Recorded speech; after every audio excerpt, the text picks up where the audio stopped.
अगर स्त्री को हम ये कहें कि ताड़न से ही वो केवल काबू में रहती है, तो राष्ट्र में अपने प्रसिद्ध लक्ष्मीबाई जैसी कोई सामर्थ्यशाली वीरांगना, कोई वीरों सामने बड़े बड़े वीरों के दांत खट्टे कर दे, ऐसी बहादुर सिंघनी हुई, अंग्रेजों के दांत खट्टे कर दिए। अगर कोई समझे कि नारी केवल ताड़ने के लिए है तो उसकी मूर्खता है। पुरुष और नारी का समान प्रादुर्भाव हुआ है। भगवान ब्रह्मा के श्री अंग से दाहिनी तरफ से महाराज मनु और बाईं तरफ से उनकी पत्नी उनका प्रादुर्भाव हुआ शतरूपा। अब आप बोलो, एक ही शक्ति के दो भाग हो गए, एक पुरुष रूप धारण कर लिया, एक नारी रूप धारण कर लिया। जैसे आप मार्ग में चले जा रहे हैं और आपने दृष्टि चूक कर दी और नारी आपकी स्त्री पीछे चल रही, तो कोई हमला कर सकता है, क्योंकि वो रत्न है।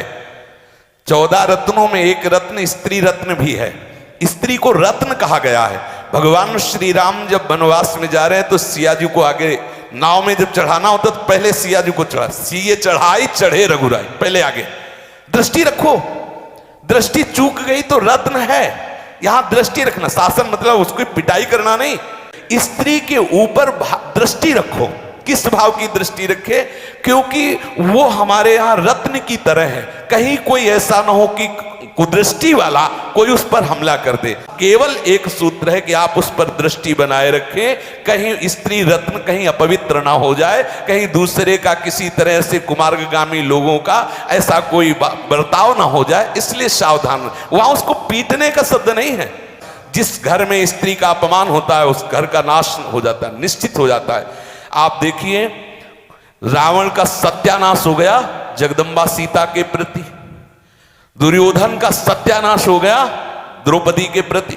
जहां स्त्री का अपमान हो जाए, अगर कोई ये समझे कि स्त्री केवल मतलब जैसा हम चाहे वैसा व्यवहार करे, तो अगर नाश ना हो जाए तो हमें बता देना, क्योंकि भगवान की वो शक्ति है। अगर उसे तुम सोचो कि हम ताड़न करें, जैसे ढोल को ताड़न करें ऐसे ताड़न करें, तो तुम्हारा नाश हो जाएगा। बिल्कुल सच्ची बात समझ लीजिए। केवल वहां दृष्टि रखने की बात कही गई है। आपका अधिकार है, आप उसकी सुरक्षा व्यवस्था में रहें।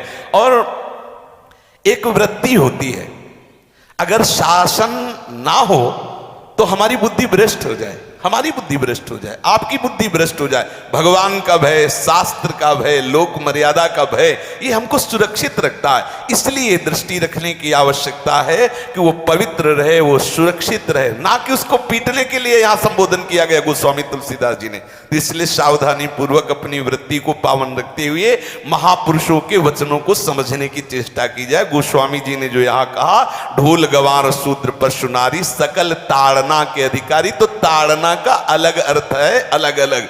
जैसे ढोल में ताड़ना, तो वैसे ही सब जगह नहीं ताड़ना लगेगी।